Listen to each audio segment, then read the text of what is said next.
Welcome everybody. भूगोल के इस व्याख्यान में आप सभी का स्वागत है। आज हम लोग चर्चा करेंगे अपर्दन के सामान्य चक्र के संदर्भ में, नॉर्मल साइकिल ऑफ इरोजन। जैसा कि आपको पूर्व में बताया गया है कि धरातली सतह के अनाच्छादन में दो प्रमुख प्रक्रमों का योगदान होता है। पहला तो है अपक्षय और दूसरा अपर्दन। सामान्य तौर पे इसके पहले व्याख्यान में हमने उन दोनों के संदर्भ में जो सामान्य बातें हैं उनके बारे में चर्चा की जा चुकी है। आगे के क्रम को प्रारंभ करने के पहले अपर्दन और अपर्दन के विभिन्न कारकों के द्वारा अपर्दन के विस्तृत विवेचना के लिए अपर्दन का जो सामान्य चक्र है, नॉर्मल साइकिल ऑफ इरोजन, उसको समझने का प्रयास करेंगे। ये एक बेसिक कॉन्सेप्ट है और एक अपर्दन की जो प्रक्रिया है उसको आदर्श रूप की प्रक्रिया को समझने का प्रयास करेंगे। चलिएगा, ये आपके प्रथम प्रश्न पत्र का दूसरे इकाई का चैप्टर है, नॉर्मल साइकिल ऑफ इरोजन, अपर्दन का सामान्य चक्र। तो होता यह है कि अपर्दन का सामान्य चक्र क्या है, आप स्क्रीन में बहुत क्लियर तरीके से देख सकते हैं। नदी द्वारा अपर्दन चक्र को अपर्दन का सामान्य चक्र कहा जाता है। इसे सामान्य चक्र इसलिए कहा जाता है कि जो बहता हुआ जल है उसका कार्य अपर्दन के अन्य जो साधन हैं, जैसे हवा हो गया, हिमानी हो गई, या तरंग हो गया, या भूमिगत जल हो गया, उसके अपेक्षा जो बहता हुआ जल है उसका जो कार्य है वो बहुत व्यापक और महत्वपूर्ण होता है।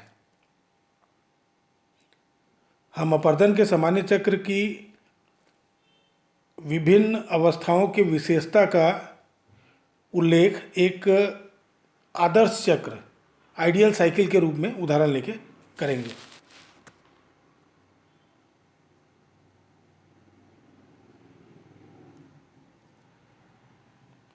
तो आइएगा समझने का प्रयास करते हैं कि ये अपर्दन का सामान्य चक्र क्या होता है। अपर्दन के सामान्य चक्र का जो प्रारंभ है वो सागर तल से किसी भी स्थल खंड के उत्थान के साथ हो जाता है।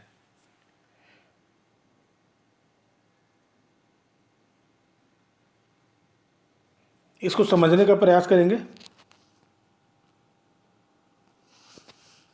कल्पना करिएगा कि ये एक सागर है,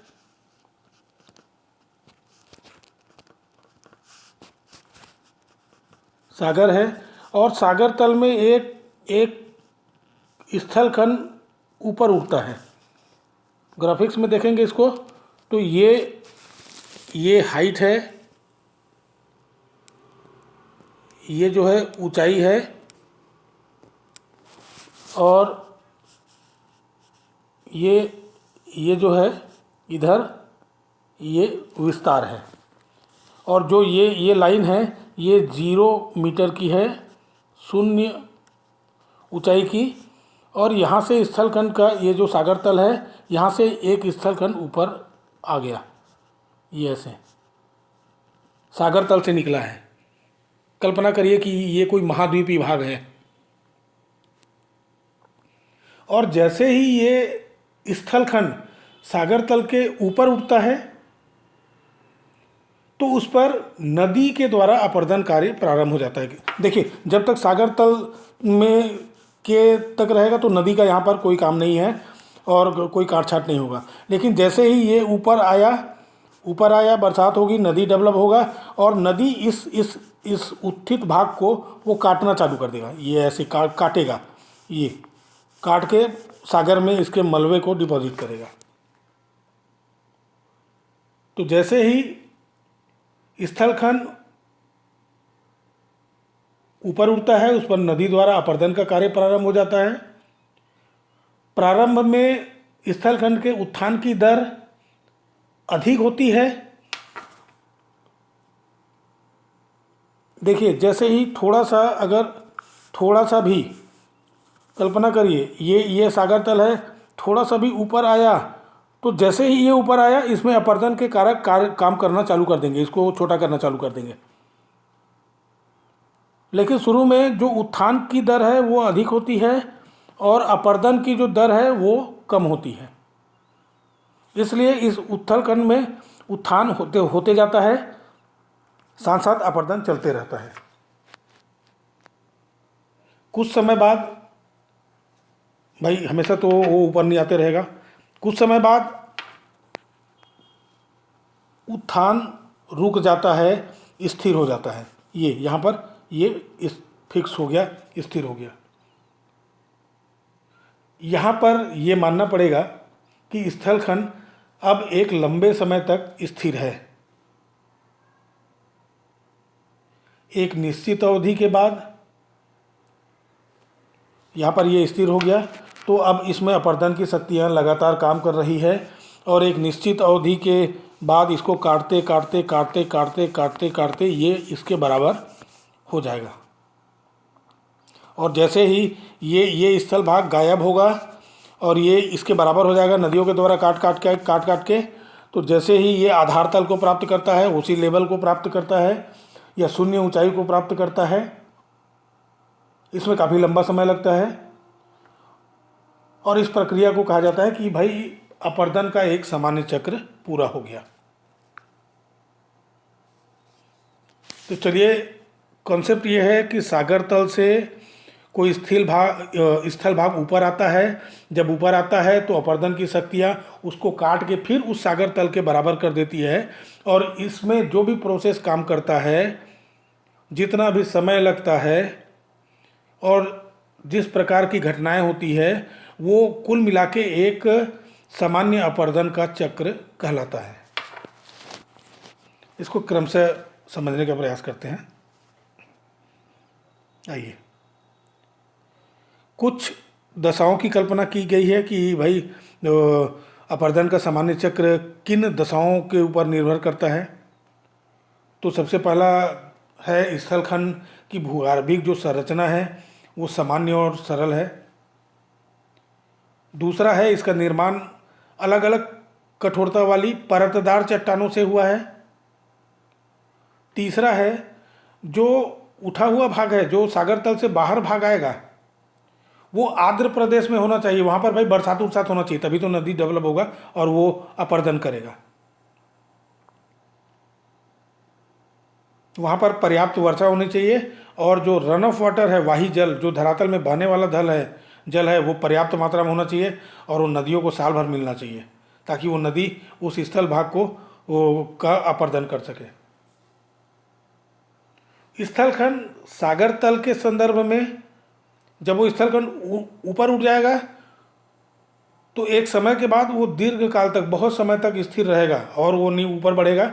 उसमें सिर्फ अपर्दन की शक्तियाँ काम करेंगी जिससे कि अपर्दन चक्र अबाधित गति से पूर्ण हो सके। इस परिस्थिति में नदी द्वारा अपर्दन चक्र प्रारंभ हो जाता है और स्थलखंड 3 अवस्थाओं से होकर गुजरता है। आगे हम चर्चा करेंगे इन 3 अवस्थाओं की। ये तीन अवस्थाएं कौन सी है और इन अवस्थाओं में उनकी विशेषता क्या होती है। चलिए, तो जो सबसे पहला अवस्था है वो अवस्था कहलाता है तरुणा अवस्था। ये तरुणा अवस्था, तरुणावस्था में जब, कुछ देर के लिए कल्पना कर लीजिएगा,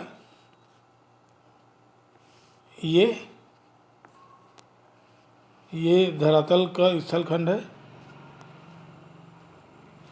तो तरुणावस्था में, आप स्क्रीन को देखते रहिए, तरुणावस्था में ढाल के अनुसार अनुवर्ती नदियों का आविर्भाव होता है। एक नदी का विकास हुआ, ये नदी का विकास हुआ, नदी।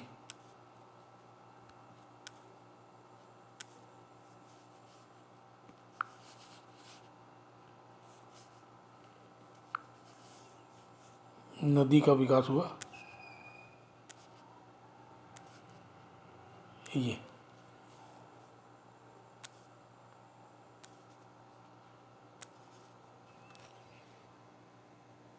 ढाल के अनुसार अनुवर्ती नदी का विकास होता है, अविभाग उत्पन्न होते हैं। ये जलधाराएं शीर्ष अपर्दन द्वारा अपना विस्तार करती है। शीर्ष अपर्दन मतलब जब नदी का विकास होगा, ये भाग ऊंचा होगा, तो ये नीचे की ओर काटेंगी, ये नीचे की ओर अपर्दन करेंगी और वो अपना विकास करेंगी। नदी गहरी होती जाएगी। धीरे धीरे जो मुख्य नदियां हैं अपनी घाटियों को गहरा करना प्रारंभ कर देती है। आप स्क्रीन में देखते रहिए। इस अवस्था में निम्न कटाव मतलब नीचे की ओर कटाव होता है, क्योंकि ऊंचाई बहुत ऊंचे स्थान से बह रही है नदी, नीचे की ओर काटती है, जिससे नदियां बहुत सक्रिय हो जाती है और कंदराओं से होकर गुजरती है। बिल्कुल एकदम सक्रिय जो कंदरा है, घाटी है, उससे होकर गुजरती है। और इन कंदराओं को गार्ज कहते हैं। गार्ज मतलब बहुत गहरा लेकिन बहुत सकरा,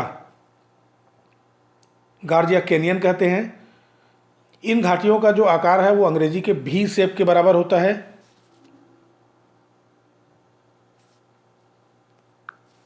ऐसे ये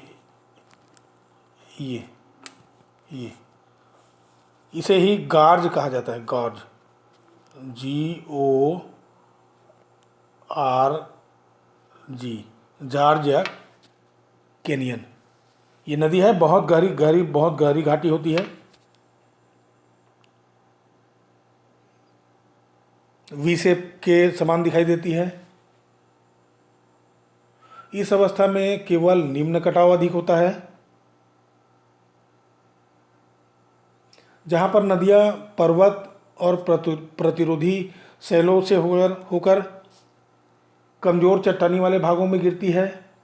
वहाँ पर जलप्रपात का निर्माण हो जाता है। नदी में उसकी परिवहन की जो क्षमता है उसके अनुसार भार नहीं होता। ढाल की तीव्रता और कम भार के कारण नदी बहुत तेज़ी से प्रवाहित होती है। आप पर्वतीय भागों में देखिएगा, नदी का जो प्रवाह है बहुत तेज होता है।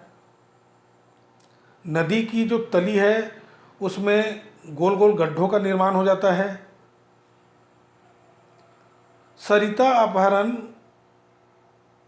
अपर्दन चक्र की इस तरुण अवस्था का एक प्रमुख घटना है। देखिए, ये सरिता अपहरण होता क्या है। एक नदी ऐसी जा रही है, ठीक, दूसरी नदी ऐसे जा रही है, तीसरी नदी ये ऐसी जा रही है। क्लियर। ये नदी अपने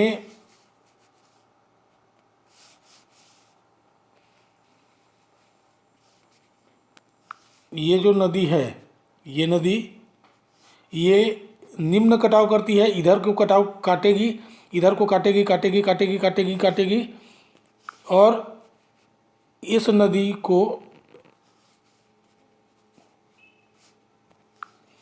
ये जो नदी है, अब ये हो जाएगा, ये जो नदी थी और ये नदी थी,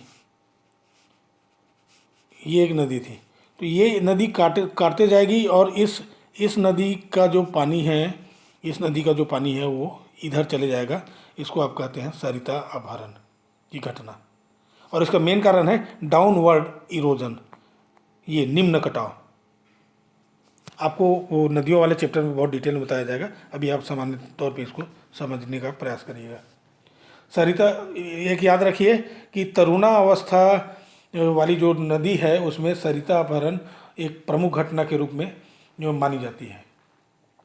नदियाँ अपने शीर्ष अपर्दन द्वारा दूसरी नदियों और उनकी सहायक नदियों के जल का अपहरण कर अपने में ले लेती है। इस तरह अपर्दन चक्र की तरुणावस्था में अपर्दन सर्वाधिक होता है, मतलब जो डाउनवर्ड इरोजन है, जो निम्न कटाव है, वो बहुत तेज़ी से होता है। सकरी घाटियाँ बनती है, गार्ज कैनियन बनते हैं, लेकिन जो पूरा अपर्दन कार्य है उसकी मात्रा बहुत ज़्यादा नहीं होती है, क्योंकि ये जो स्थल खंड है वो अपने आधार तल या जो सबसे नीचे वाला ओसी लेवल है उससे काफ़ी ऊंचा रहता है। आगे चलते हैं, ये थोड़ा इस चित्र के माध्यम से समझने का प्रयास करते हैं। ये इसको देखिएगा थोड़ा सा, ये ऊंचाई है, सॉरी,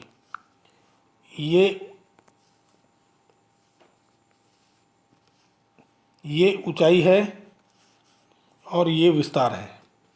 और यहाँ से यंग एज बिल्कुल ऐसा ऐसा चलेगा, यंग एज, और जब ये तरुणावस्था में पहुँचता है तो उसका ये तरीका ऐसा हो जाता है।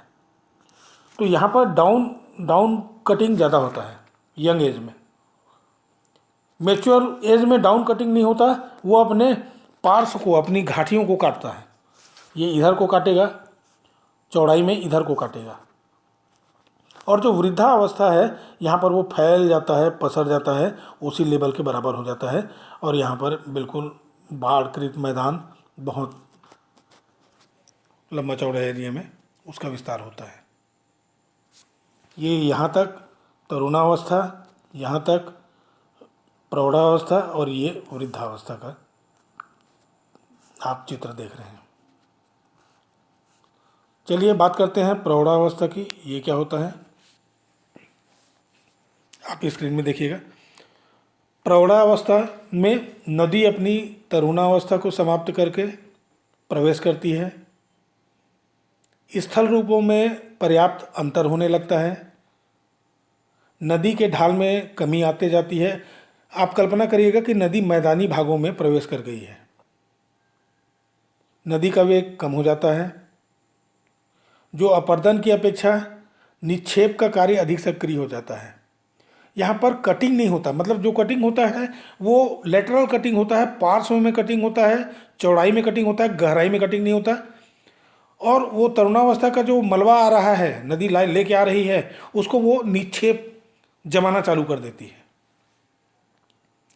घाटी का गहरा होना बिल्कुल कम हो जाता है, चौड़ा होना अधिक सक्रिय रहता है। जैसे ही नदी ऊपरी ढाल के बाद मैदान में बहने लगती है, वैसे ही ढाल के निचले भाग में जलोढ़ पंख का निर्माण होने लगता है, एल्यूवियल फेंस का।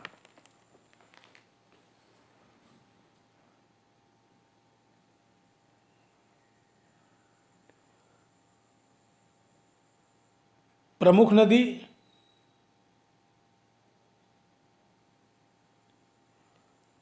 नदी और उसकी सहायक नदियों का इतना अधिक विकास हो जाता है कि एक कंप्लीट ड्रेनेज पैटर्न डेवलप होने लगता है, एक पूरा अपवाह प्रतिरूप का विकास हो जाता है। प्रमुख नदी अपर्दन द्वारा अपने आधार तल को प्राप्त करके क्रमबद्ध ग्रेडेड हो जाती है। इसका मतलब है कि नदी के अपर्दन और निक्षेप संबंधी कार्यों में संतुलन हो जाता है। जितना वो काटती है उतना ही जमा करती है, वो बिल्कुल इक्विलिब्रियम के स्टेज में पहुंच जाती है। नदियां समतल भागों में प्रवाहित होने के कारण बल खाते हुए चलती है। बल खाते हुए चलने का आशा ये है कि नदियां ऐसे चलेंगी। ये इस अवस्था में विसर्पों का निर्माण होता है, इसको विसर्ग कहा जाता है। ये विसर्पों का निर्माण होता है। निक्षेप के कारण बाढ़ का सृजन होता है, क्योंकि बिल्कुल निक्षेप बहुत ज़्यादा हो रहा है, एक संतुलन कंडीशन में है, तो बाढ़ के मैदान का सृजन हो जाता है। आक्सबोल लेक का निर्माण होता है। चापाकार झील का निर्माण होता है। चापाकार झील बनता कैसे, देखिए एक नदी जा रही है, ये ऐसे, और जब पानी ज़्यादा हुआ तो वो सीधा भाग गई, तो ये नदी इधर इधर इधर गई है, ये इस भाग में पानी है, ये चापाकार झील कहलाता है। अब नदी इधर से बहना चालू हो गई, ये नदी के किनारे तलछट का जमाव होता है। जमाव के कारण तटबंध का निर्माण हो जाता है।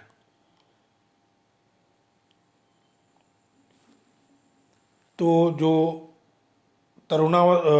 प्रौढ़ावस्था के ये प्रमुख लक्षण पाए जाते हैं। आगे जो तीसरी अवस्था है उसकी चर्चा करते हैं, जिसे कहा जाता है जीर्णावस्था या ओल्ड स्टेज। जीर्णावस्था में प्रवेश करते ही सहायक नदियों की संख्या कम हो जाती है। जो मुख्य नदी की सहायक नदी भी बेस लेवल या आधार तल को प्राप्त हो जाती है। आप एक बात याद रखिएगा, जब भी आधार तल की बात होती है तो आप अपने दिमाग में रखिए, आधार तल का मतलब होता है समुद्र के सतह का तल, जहाँ की ऊंचाई 0 होती है, क्योंकि ऊंचाई समुद्र के सतह से नापी जाती है। ठीक, भारत में ऊंचाई चेन्नई का जो समुद्र है, वहाँ के का जो तल का ऊंचाई है वहाँ से नापा जाता है, उसको 0 डिग्री माना जाता है। उसके बाद जो भी जगह ऊपर है उसको आप कैलकुलेट करते रहिएगा। तो मुख्य नदी की सहायक नदी भी आधार तल को प्राप्त हो जाती है। क्षैतिज अपरदन सर्वाधिक होता है, जिससे घाटी बहुत चौड़ी और विस्तृत हो जाती है। नीचे की ओर, मतलब नदी अपने बेड को नीचे की ओर कटाव बिल्कुल समाप्त हो जाता है। सिर्फ अपक्षय का कार्य अधिक सक्रिय रहता है।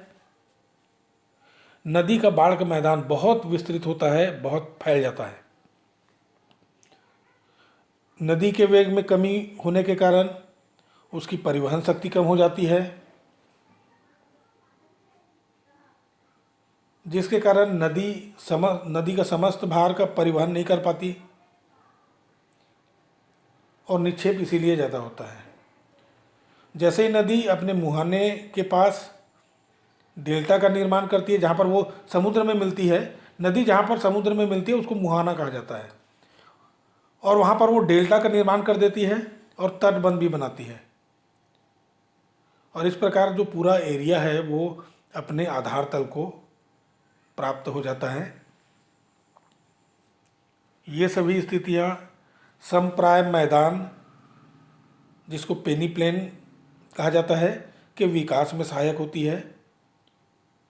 इस स्थिति के प्राप्त होने पर अपरदन चक्र समाप्त हो जाता है, क्योंकि जहाँ से स्थलखंड उठा था, समुद्र के सतह से स्थलखंड उठा था, आपको पहले का बताया गया है, जहाँ से स्थलखंड उठा था अपरदन द्वारा पुनः वहीं पर आ गया और अपरदन का एक सामान्य चक्र यहाँ पर पूरा हो जाता है। तो इस तरह से अपरदन के सामान्य चक्र के अंतर्गत हमने समझने का प्रयास किया कि सागर तल से किसी स्थलखंड का उत्थान होता है, और जब उत्थान होता है तो उस उत्थित भाग में अपरदन की शक्तियों में प्रमुख जो शक्ति है नदी के द्वारा उस उत्थित भूखंड को अपरदित करके पुनः सागर तल के बराबर कर दिया जाता है। और ये 3 अवस्थाओं में होता है, तरुणावस्था, प्रौढ़ावस्था और वृद्धावस्था में, और वो उत्थित जो भूभाग है वो पुनः समप्राय मैदान में बदल जाता है। उसकी जो ऊंचाई है वो सागर तल के बराबर हो जाती है, और इस तरह से एक अपर्दन चक्र पूरा होता है।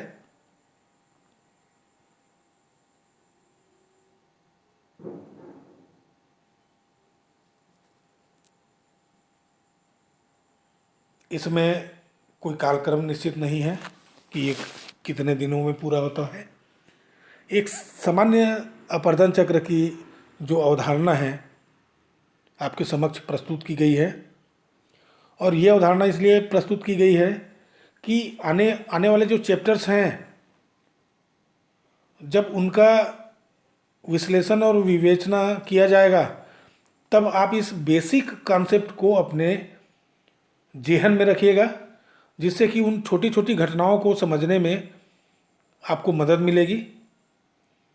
और अपर्दन अपर्दन के विभिन्न साधन, उनके द्वारा जो निर्मित अपर्दित, जो अपर्दन के फलस्वरूप विकसित स्थलाकृतियां हैं, या निक्षेपण के फलस्वरूप विकसित जो भूआकृतियां हैं, उनके बारे में अध्ययन करेंगे। और मैं उम्मीद करता हूं कि आप बहुत स्पष्टतापूर्वक उसको आत्मसात करेंगे, और ये जो अवधारणा है सामान्य अपर्दन के चक्र की, वो आपको सपोर्ट करेगा आने वाले चैप्टर को समझने के लिए। इस पावर पॉइंट को अंजनी पटेल बनाई है भाई, प्रिपेयर की है, हमारे विभागीय सहयोगी है, उसका धन्यवाद। आप सभी इस व्याख्यान में शामिल हुए हैं, आप सभी का भी धन्यवाद। पुनः जल्द मिलेंगे इस उम्मीद के साथ मैं आपसे विदा चाहता हूँ। Thank you.